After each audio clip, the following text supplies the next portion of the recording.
Anatomía del sistema digestivo. Anatomía general del sistema digestivo. El sistema digestivo es un tubo hueco que atraviesa interiormente todo el organismo humano desde la boca hasta el punto de expulsión resultante de la digestión, que es en el ano.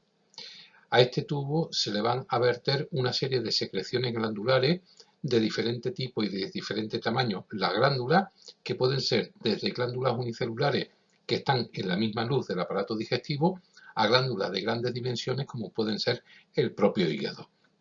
convirtiéndose en colaboradoras indispensables del proceso digestivo.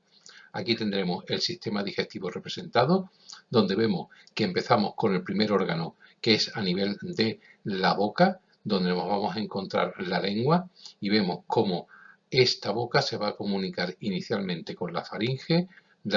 se comunica y hace que pase ese bolo alimenticio por el esófago, atraviesa todo el mediastino hasta que llega y supera el diafragma mediante el hiato esofágico y da contenido al estómago. Ese estómago se continúa con un trocito inicial del intestino delgado, que es el duodeno, donde se vierten las excreciones del hígado y del páncreas, y después da origen al intestino delgado y al intestino grueso, que termina en el ano. Luego, el sistema digestivo está constituido por un tubo hueco que va a atravesar todo el organismo, desde la boca hasta el ano, y que a él vierte en su secreción un montón de glándulas de diferente tamaño y de diferente tipo.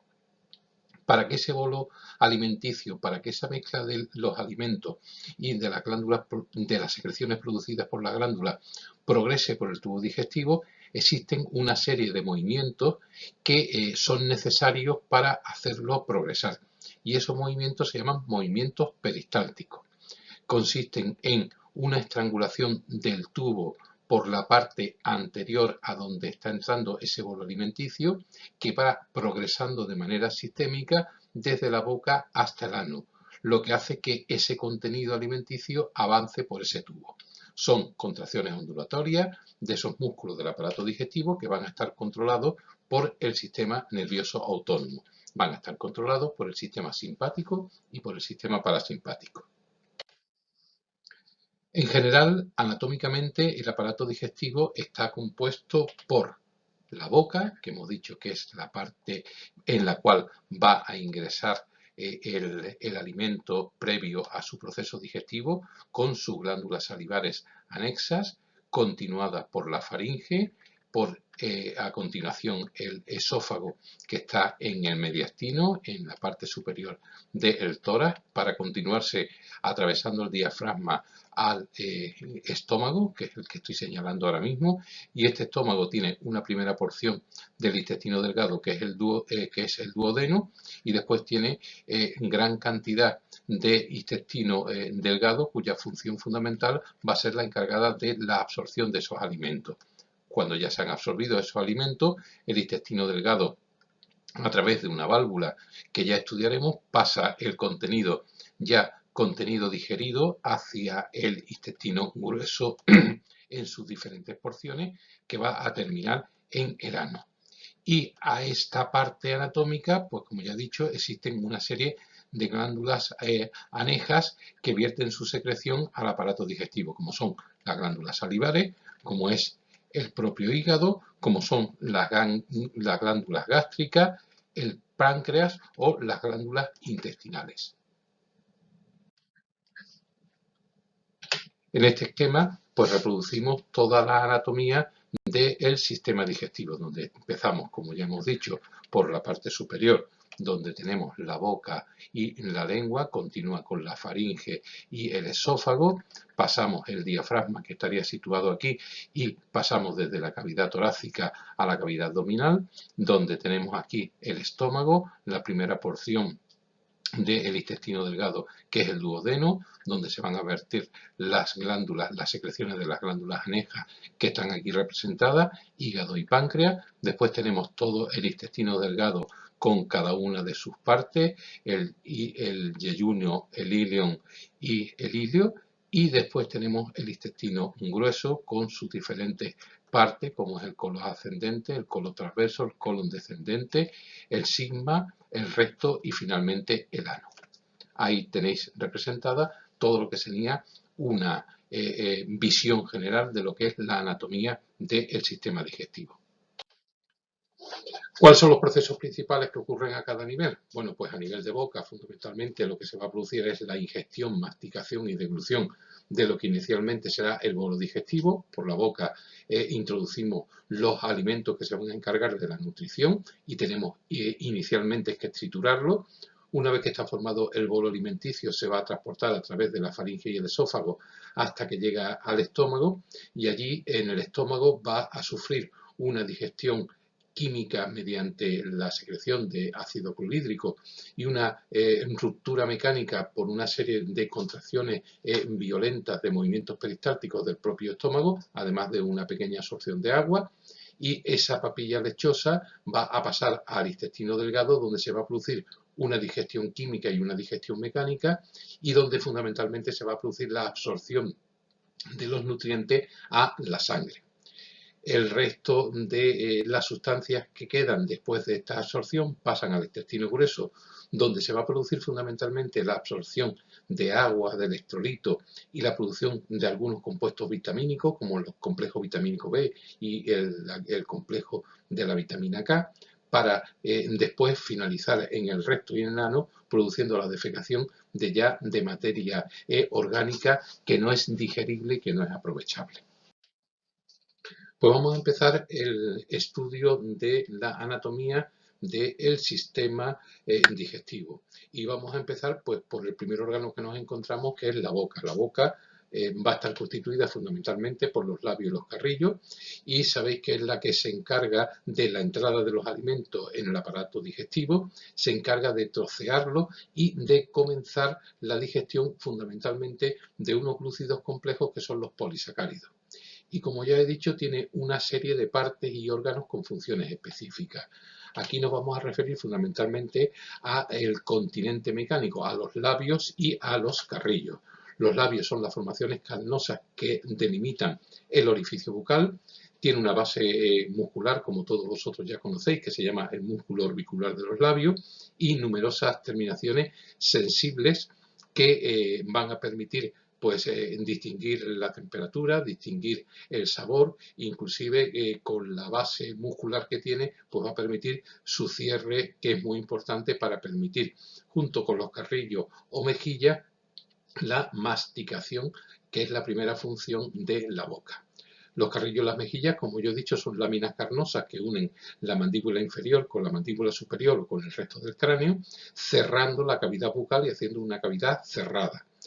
Los labios y los carrillos permiten tratar el alimento sin que se escape de la cavidad bucal cuando se está produciendo la masticación, y sirve para también, en determinadas condiciones, crear una presión negativa dentro de la boca y de esa manera absorber los alimentos. Me estoy refiriendo en concreto a la lactancia de los mamíferos, a la lactancia del humano, que en su primer año de vida constituye una base fundamental de su alimentación. Pues se va a hacer gracias a la presión negativa que los carrillos y las mejillas, junto con el cierre del músculo orbicular de los labios, hacen y que permiten la alimentación en esta parte tan importante del desarrollo humano. Labios, mejillas, pero esos los que delimitan un espacio para ese tratamiento del alimento, que es lo que se llama cavidad bucal. Luego, la cavidad bucal, ya hemos estudiado lo que es el orificio de entrada, lo que son los labios, y lo que son los carrillos que están en los laterales. En su interior, ¿qué me voy a encontrar? Pues me voy a encontrar varias estructuras que posibilitan la función de la formación del bolo alimenticio. Una estructura muscular muy importante, muy móvil, que me voy a encontrar dentro de la boca es la lengua. La lengua ayuda a que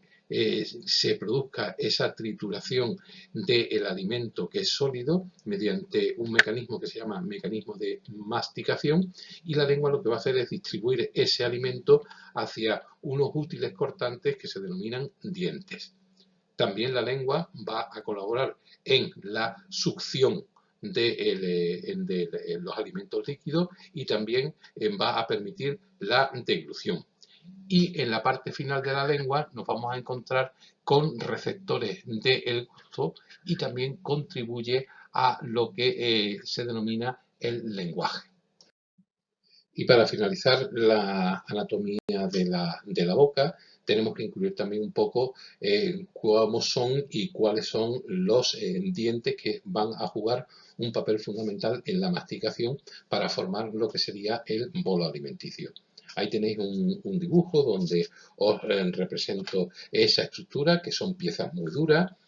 que tiene una parte visible por encima de las encías que recibe el nombre de corona. Estos serían las encías, que estarían aquí las dos representadas. Bueno, pues esta parte superior del diente se denomina corona y después hay una parte interna que no vemos y que está incluida dentro del interior de las encías que se llama raíz. Esa raíz, para unirse mejor al diente y fijarlo al maxilar superior o a la mandíbula,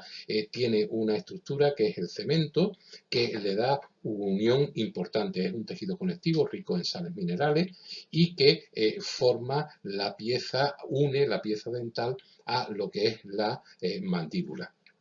Y después ese diente, como veis, está formado por una estructura interna, que aquí está representado en color amarillo, que llega desde la raíz hasta la corona, que se denomina dentina. Y por fuera a la dentina hay una estructura blanquecina, que es el que da el color específico a los dientes, que se llama esmalte o marfil. Este esmalte y marfil o marfil junto con la dentina son estructuras de gran solidez y de gran fortaleza, preparadas específicamente para la masticación. El diente, en su parte interna, tiene lo que se denomina pulpa dentaria y en esa pulpa dentaria lo que nos vamos a encontrar es vasos sanguíneos que van a alimentar a ese diente, porque tenemos que nutrir el hueso, y los nervios que hacen que los dientes sean sensibles al dolor, a la presión y a la temperatura. Cuando ese diente sufre una afección muy frecuente que se llama caries, que consiste en la ruptura del esmalte, la penetración a la pulpa dentaria, inclusive la llegada hasta lo que sería, con la ruptura de la dentina y la llegada a la pulpa dentaria, origina esta enfermedad, esta patología de los dientes, que a pesar de su dureza puede terminar con su destrucción y que se llama caries. Los dientes están dispuestos, como ya he dicho, en dos arcadas, la arcada ventral superior y la arcada ventral inferior. Están anclados a la mandíbula y fijados a esa parte, a la mandíbula inferior, que es la parte móvil, y al maxilar superior, que es la parte fija. Como todos vosotros sabéis, existen dos distinciones, la dentición de leche y la dentición de adulta. La dentición de leche es la dentición que tienen los niños hasta los 6-7 años de edad, que va siendo paulatinamente sustituida por la dentición de adulto. Dientes de leche hay 20, dentición de adulto hay 28 o 32, dependiendo que la persona tenga o no tenga muelas del juicio, que son las últimas que aparecen. Por eso esa oscilación. Estamos perdiendo en la evolución las muelas del juicio. Y según el tipo, la especialización que tengan esos dientes a la hora de cortar, nos vamos a encontrar con 4 tipos de dientes distintos. Unos dientes que se denominan dientes incisivos, que son este que estoy señalando, son 8 piezas, 4 en la mandíbula inferior y 4 en el maxilar, que son planos, que son anteriores, y estos van a servir fundamentalmente para cortar, para desgarrar, para pegar el bocado y poder coger los alimentos. A continuación aparecen los caninos, que son 4 piezas, una a derecha e izquierda de los incisivos, 2 en la arcada superior y 2 en la arcada inferior, que son cilíndricos, que son finos y que van a servir para cortar y desgarrar. Hay un tipo de animal, que son los caninos, como pueden ser los leones o como pueden ser las panteras o los mismos gatos, que son animales carnívoros que desgarran la carne que van a coger y que van a ingerir y que la desgarran gracias a estas piezas que son los caninos. Aquí tenemos el diente incisivo, aquí tenemos el canino y después nos quedan las piezas dentales para moler. De ahí la palabra molares, porque lo que hacen es masticar. Se dividen en premolares porque tienen solamente 3 cúspides y que son 8 piezas, 4 arriba y 4 abajo. Y después tenemos los molares o muelas, que son cúbicos, que tienen 4 cúspides y que están en la parte final de la mandíbula, que son 12 piezas, 6 en la parte en la arcada superior y 6 en la arcada inferior, 3 en la parte derecha, 3 en la parte izquierda superior, 3 en la parte izquierda, 3 en la parte derecha en la inferior. Aquí tenéis el aspecto que tienen los molares y los premolares, aquí tenéis el aspecto de molares y premolares y como os podéis imaginar sirven fundamentalmente para masticar, para triturar el alimento. Por eso todos los dientes y sobre todo las muelas ejercen una gran presión con la musculatura de la cara que ya analizamos, fundamentalmente con el músculo masetero, que hace que el alimento se triture, se deshaga y podemos alcanzar hasta presiones de 85 kilos por centímetro cuadrado, sirviendo tanto para el arranque como para la trituración de los alimentos. Ahí tenéis una diapositiva donde en esta de la izquierda estamos viendo la dentición de leche y cómo esa dentición de leche va a ser sustituida por la dentición definitiva. Estos serían los dientes de leche. Los niños, es muy curioso ver una radiografía de niños pequeñitos porque se ven perfectamente cómo la dentición definitiva está en la parte superior e inferior dentro de la mandíbula y aquí tenemos ya la dentición del adulto donde tenemos perfectamente los incisivos, el canino, los premolares y los molares. Ahí tenéis toda la estructura ósea de la boca que constituyen los dientes de leche y los dientes definitivos. Y como hemos dicho, a estas estructuras de la boca, a la lengua, a los dientes, a lo que son las mejillas, los carrillos y los labios, pues se le unen otras estructuras que son las glándulas. Evidentemente, los dientes, como ya hemos dicho, están incluidos en la mandíbula, que es el hueso móvil que con su musculatura pues permite la masticación. Pero la masticación también le tenemos que añadir una serie de sustancias químicas para que cumplan su función. Para eso tenemos una serie de glándulas, 3 pares en concreto, que son las glándulas parótidas, la glándula sublingual y las glándulas submasilares. Estas glándulas son las encargadas de verter a la boca gran cantidad de saliva, en torno a 1 litro diario, aunque es un valor muy variable dependiendo de si es invierno, de si es verano y según la dieta. Y lo va a controlar la cantidad de saliva que vertemos a la boca, pues el sistema nervioso vegetativo, es decir, el sistema simpático y el parasimpático.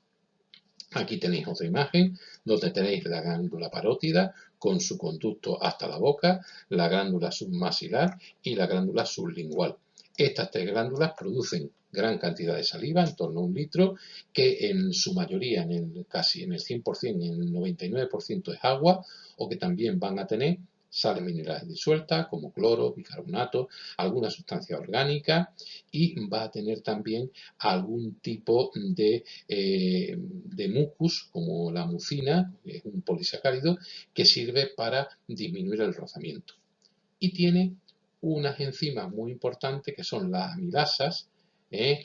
salivares, que van a iniciar ya el proceso de digestión química en la propia boca.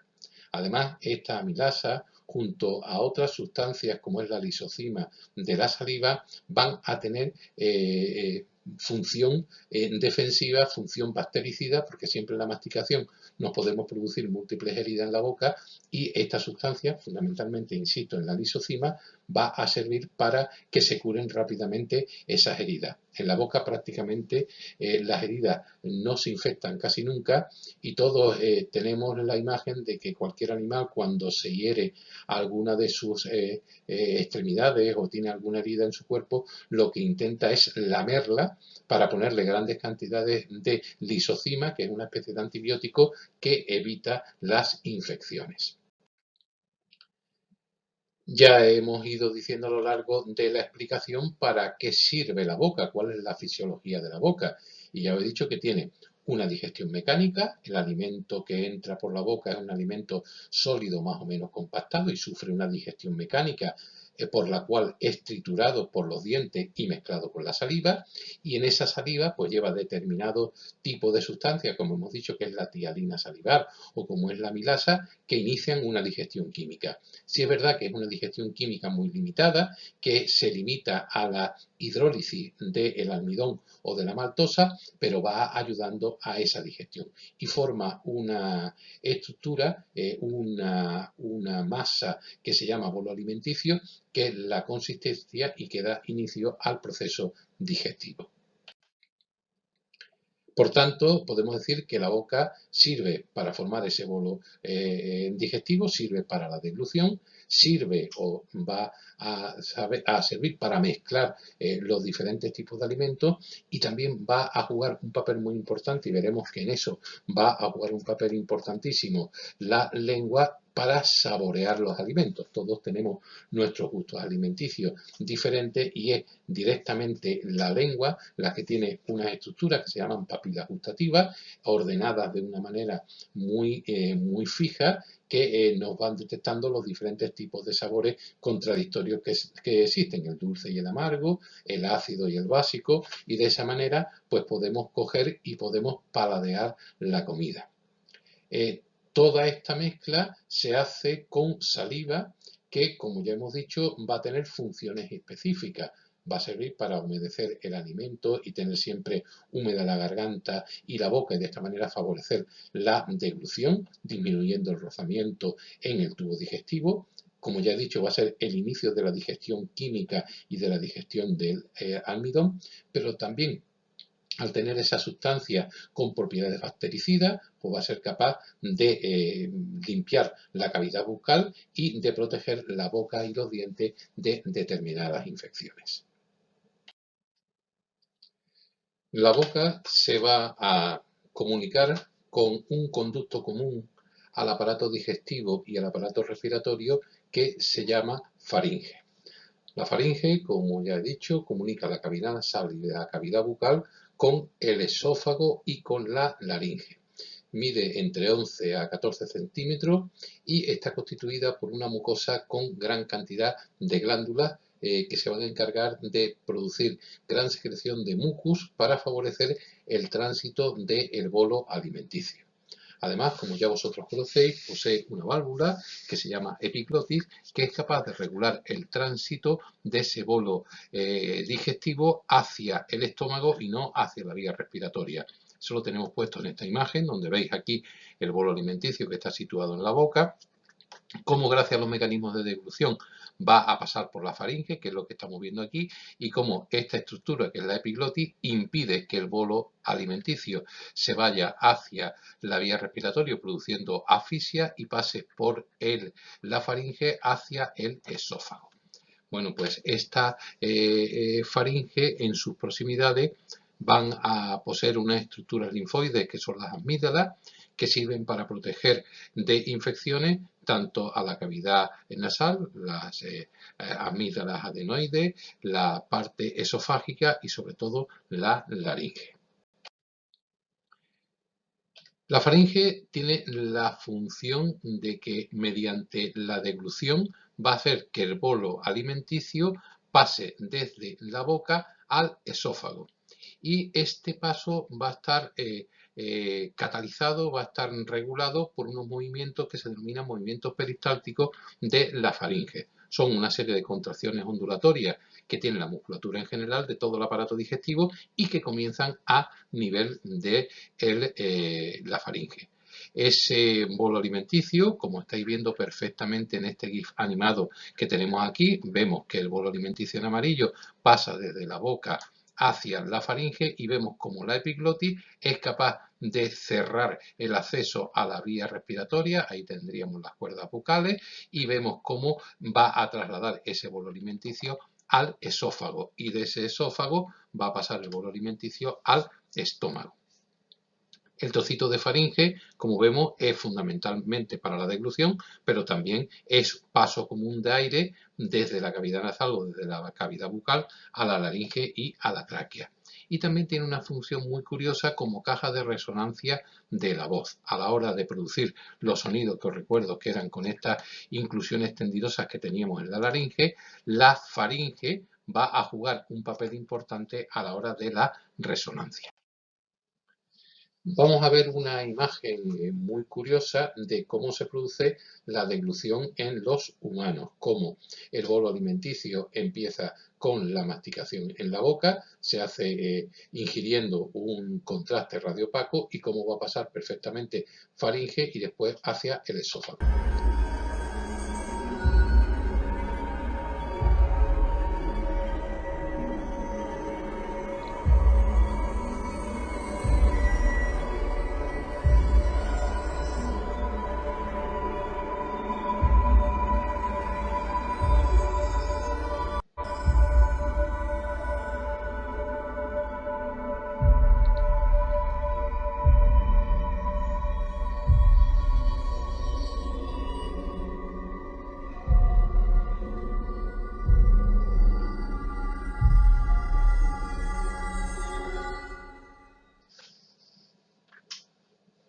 Hemos visto cómo el bolo alimenticio se crea en la boca, cómo pasa por la faringe y cómo está perfectamente diferenciado el esófago de lo que es la laringe y posteriormente la tráquea. Esta sería la columna vertebral, esto es la base del cráneo, tendremos el maxilar superior y la mandíbula. Con eso tenemos explicado la anatomía y la fisiología de la boca y de la faringe.